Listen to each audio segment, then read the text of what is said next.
Okay, Maths, Class 8, Chapter 2, Exercise 2.1, question number 9. Fine. So here in this question, first of all, variable term on left hand side, that is 2y.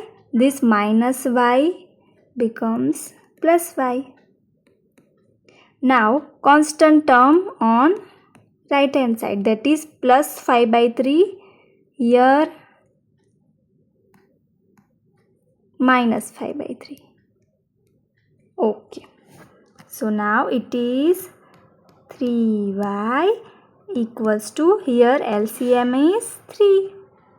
So 3 is LCM. So 26 minus 5.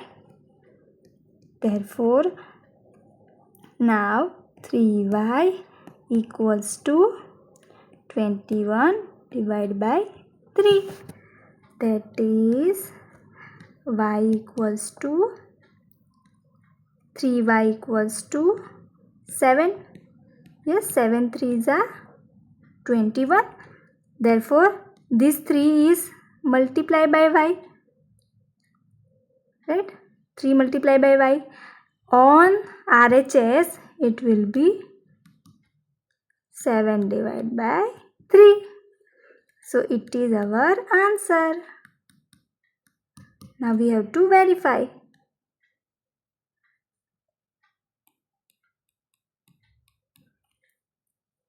So, in question, we put the value of y.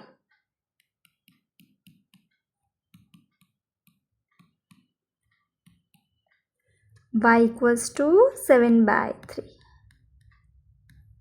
plus 5 by 3 equals to 26 by 3 minus 7 by 3. Okay, fine.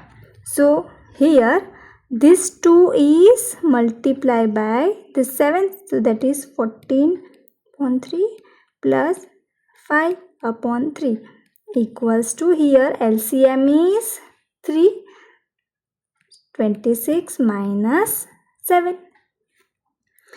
Here also LCM is 3 and 14 plus 5. Okay, fine. So 26 minus 7, that is 19 by 3. Here also 19 by 3 equals to 19 by 3.